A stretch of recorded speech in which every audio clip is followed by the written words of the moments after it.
Api di Bukit Menoreh, karya S.H. Mintarja. Dengan saya, Handa Salafia.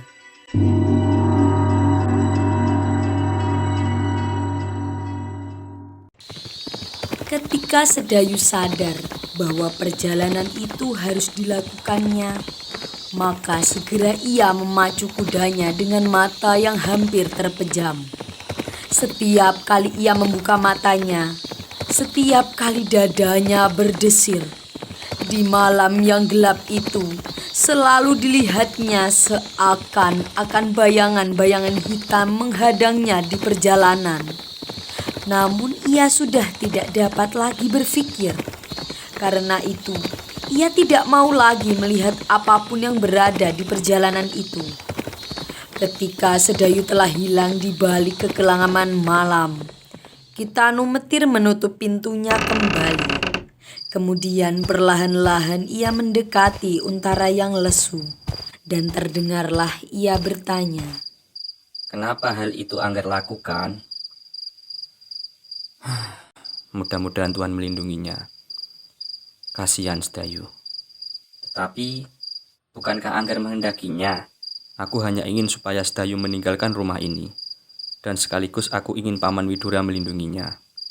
Selain keselamatan laskar Paman Widura sendiri, Paman Widura kenal anak itu. Anak itu benar-benar keterlaluan. Aku hanya menakut-nakutinya supaya ia mau pergi. Ketakutan hanya dapat dikalahkan dengan ketakutan yang lebih besar. Dan aku sudah berhasil mengusirnya. Mudah-mudahan ia selamat. Bukankah lebih baik Kitanu Metir menyingkirkan aku pula sebelum alap-alap Jalatunda datang kemari? Tidak, Angger, tidak. Angger memerlukan perawatanku di sini. Tetapi, kalau itu membahayakan Kitanu, tidak hanya aku saja yang akan dibunuhnya, tapi Kitanu akan diganggunya pula. Jangan berpikir tentang aku, Angger. Luka Angger agak parah. Aku sedang mencoba untuk mengobatinya. Untuk sesaat keduanya terdiam. Ketika Untara mendengar derap kuda di halaman, hampir saja ia berteriak memanggil adiknya itu kembali. Tetapi segera ia mempergunakan akal dan perhitungannya untuk melawan perasaannya. Kalau alap-alap Jalatunda itu tidak datang kemari, dan Sedayu menemui bencana dalam perjalanannya, akulah yang bertanggung jawab, katanya dalam hati.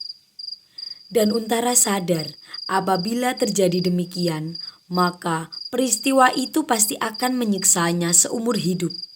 Ia akan kehilangan adiknya, dan sekaligus ia sama sekali tidak berhasil menyelamatkan Ki Widura dan laskarnya. Tetapi kalau alap-alap Jalatunda yang bengis itu benar-benar datang ke rumah itu, bersyukurlah ia, meskipun nyawanya sendiri pasti akan melayang. Namun ia telah berhasil untuk terakhir kalinya menyelamatkan adiknya. Tetapi kemungkinan yang lebih jelek lagi, alap-alap Jalatunda itu berpapasan dengan adiknya. Dan adiknya itu dibunuhnya setelah anak itu menunjukkan tempatnya. Kemudian alap-alap itu datang membunuhnya. Untara menarik nafas dalam-dalam. Dengan penuh kepercayaan kepada kekuasaan Tuhan, Untara berhasil menenangkan dirinya. Bahkan ia berdoa, semoga kemungkinan yang paling baiklah yang terjadi. Agung Sedayu selamat sampai Sangkal Putung dan alap-alap Jalatunda tidak datang ke pondok itu. Tetapi Untara terkejut ketika didengarnya bentakan-bentakan kasar jauh di tikungan jalan. Ketika ia membuka matanya, dilihatnya Kitanu Metir berdiri dengan gelisah. Suara apakah itu Kitanu? Kitanu Metir tidak segera menjawab. Dicobanya untuk menangkap setiap kata-kata kasar dan keras yang memecah kesepian malam itu. Lamat-lamat terdengar suara itu. Nahid, di mana rumah dukun itu? Katakan.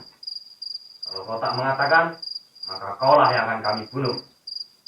Ampun, aku hanya mendengar suara kuda berderap. Dan Aku tidak bertanya apakah kau mendengar suara kuda itu. Tunjukkan rumah Tanu Metir.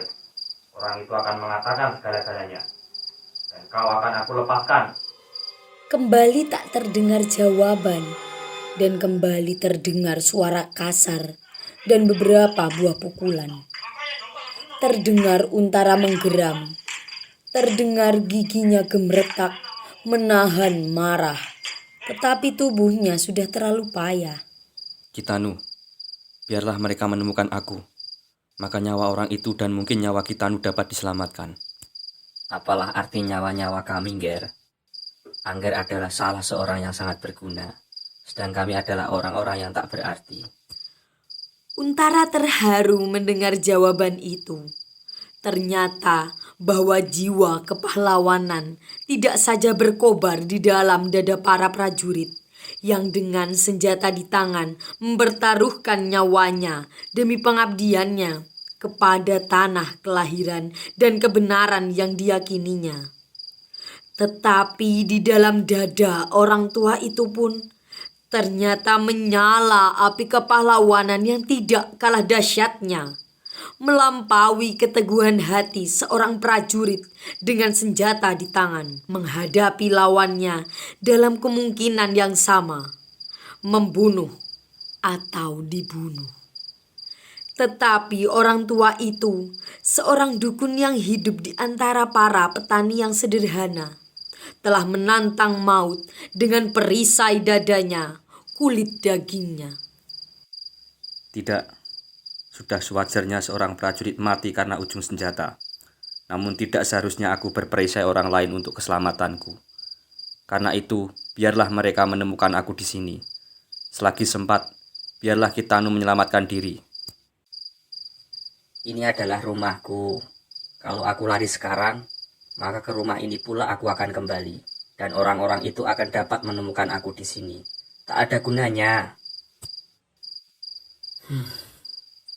Angger, kenapa kita tidak berusaha menyelamatkan diri kita berdua? Angger akan aku sembunyikan. Kalau orang-orang yang gila itu datang kemari dan tidak menemukan Angger, maka aku pun akan selamat pula. Untara menggeram. Belum pernah ia berpikir untuk menyembunyikan diri pada saat musuhnya datang. Tetapi kali ini keadaannya jelek sekali. Bahkan tubuhnya semakin lama menjadi semakin lemah, meskipun darahnya tidak lagi mengalir.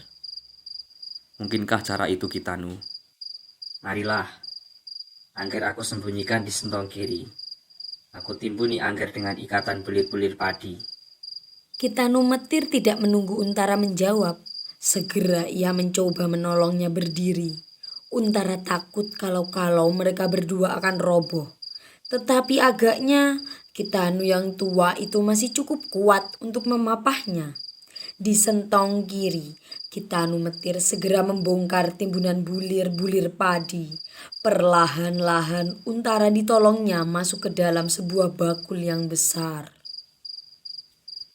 Melingkarlah di situ, Ngger, dan berusahalah untuk dapat bernafas. Kembali Untara menggeram, namun ia mengharap bahwa dengan demikian, ia dan sekaligus Kitanu Metir dapat diselamatkan. Lusa, apabila luka di bahunya itu sudah sembuh, ia akan datang kembali untuk bertemu dengan alap-alap Jalatunda. Dengan tergesa-gesa, Kitanu segera menimbun Untara dengan ikatan bulir-bulir padi. Seikat demi seikat, dengan hati-hati, di dalam bakul yang besar itu, Untara memejamkan matanya. Terasa nafasnya menjadi semakin sesak, namun ia masih dapat bernafas. Demikian Kitanu selesai dengan pekerjaannya. Terdengar pintu rumahnya diketuk keras-keras, dan terdengarlah suara kasar memanggilnya. Mbah Dukun, buka pintumu.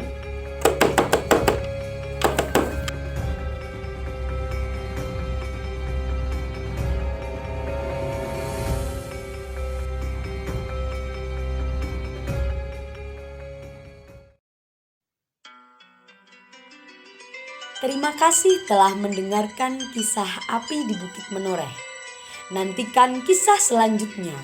Jangan lupa subscribe, like, komen, dan share.